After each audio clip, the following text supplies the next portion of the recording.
আসসালামু আলাইকুম। শুনেন জাকের পার্টির চেয়ারম্যান সাহেব কি বলেন। দেশ জাতিকে আবদ্ধ করার সুদৃঢ় সংকল্প নিয়ে আপনারা অগ্রসর হচ্ছেন একটি আদর্শের উপরে, একটি ভিত্তির উপরে। সেই আদর্শ হচ্ছে হারিয়ে যাওয়া মানবিক মূল্যবোধকে আবার ফিরিয়ে আনা। হারিয়ে যাওয়া মানবিক মূল্যবোধ, ন্যায় নীতিকে আবার সমাজে প্রতিষ্ঠিত করা, যাতে আল্লাহ পাক আমাদের উপর সন্তুষ্ট হন, কেবলাজান আমাদের উপর খুশি হন, রসুল পাক সাল্লাল্লাহু আলাইহি ওয়াসাল্লাম আমাদের উপর খুশি হন, এবং সেই দোয়া আমাদের উপর আসে, জাতির উপরে আসে। উচ্ছৃঙ্খলতা, উগ্রতা, সীমা লঙ্ঘন হচ্ছে শয়তানের পথ।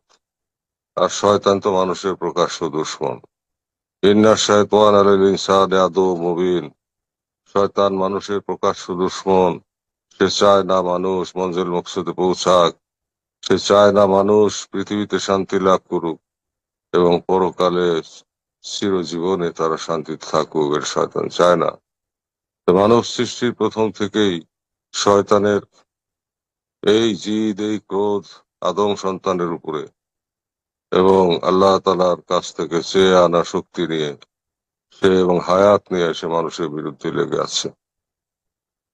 আজ প্রযুক্তির উন্নয়ন ঘটেছে, বিজ্ঞানের অনেক নব নব আবিষ্কার আমরা দেখতে পাচ্ছি, কিন্তু আমাদের অলক্ষ্যে হারিয়ে যাচ্ছে আমাদের মানবিক মূল্যবোধ, নীতি এবং নৈতিকতা, মায়া এবং মমতা।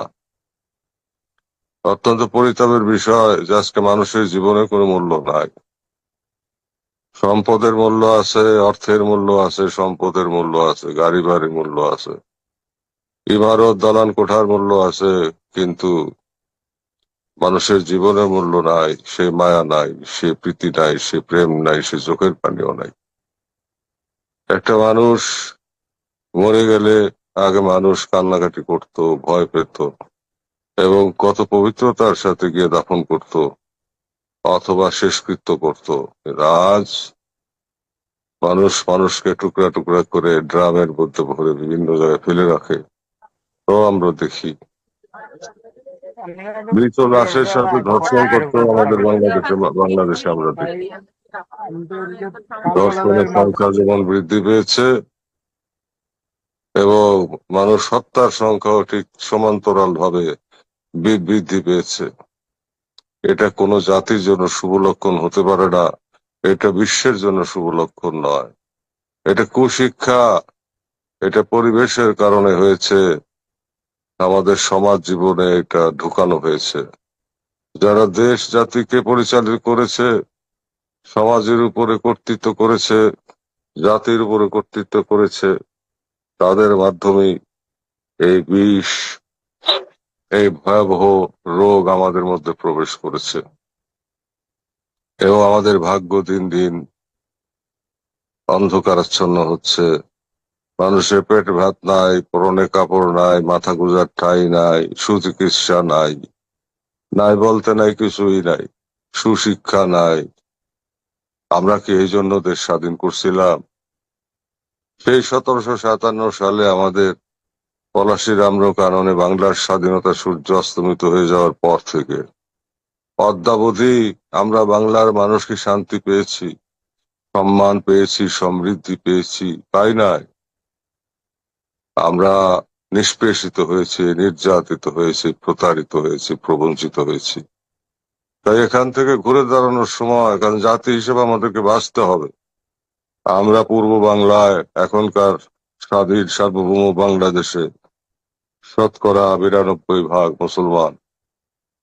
আমরা মুসলমানদের মধ্যে হানাহানি, মারামারি, কাটাকাটি, যারা ধর্ম প্রচার করেন তারাও, অথবা যারা ধর্মহীনতার পক্ষে যান তারাও, শুধু মানুষের ভিতরে হানাহানি, মারামারি এবং মানুষের ভিতর শত্রুতা, মানুষ মানুষের পিছনে লেলিয়ে দেওয়ার এক অজ্ঞতা প্রসূতই হোক অথবা জ্ঞানতই হোক, তারা সেই দুর্ঘটনা ঘটিয়ে চলেছেন, যার ফলাফল আমাদের সামনে উদ্ভাসিত।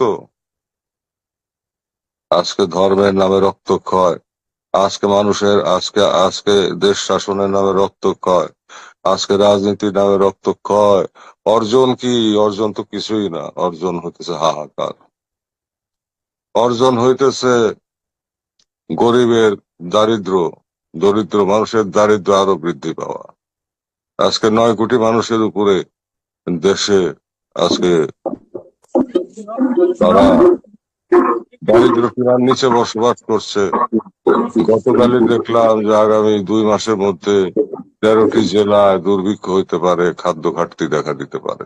কেন? আমরা তো জাতি হিসাবে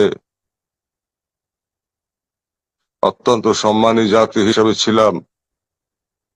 আমাদের স্বাধীনতা সূর্য অস্তমিত যাওয়ার আগ পর্যন্ত, আজ থেকে 300 বছর আগে, আমরা তো জাতি হিসেবে সমৃদ্ধশালী জাতি ছিলাম, সম্মানিত জাতি ছিলাম। আমাদের সম্পদের তো অভাব ছিল না।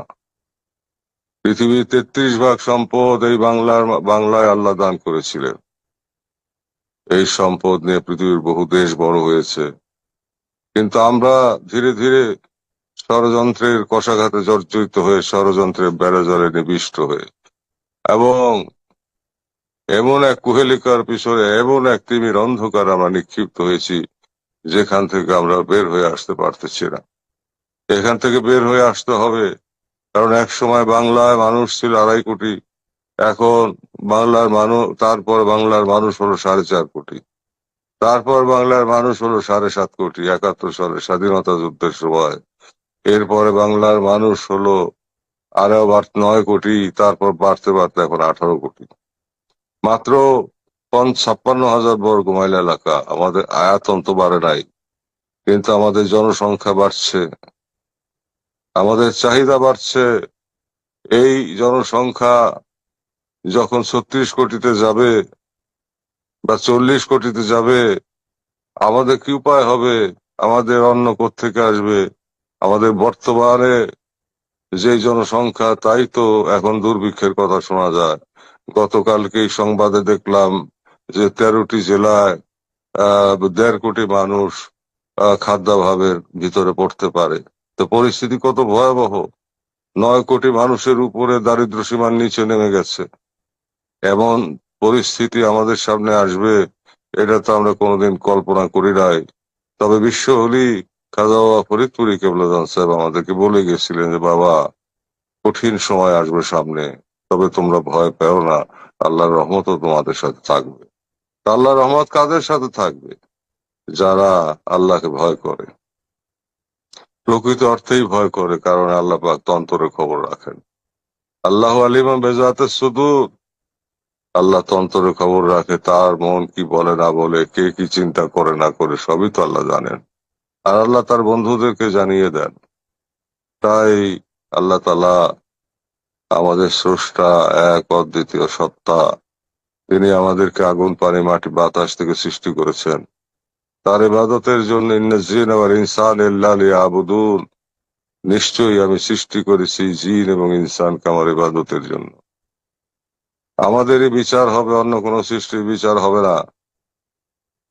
কিন্তু আমরা সেই সৎ পথ ছেড়ে দিয়ে কুপথে এই খানিকক্ষণের পৃথিবী অর্জনের জন্য যা খুশি তাই করে বেড়াচ্ছি।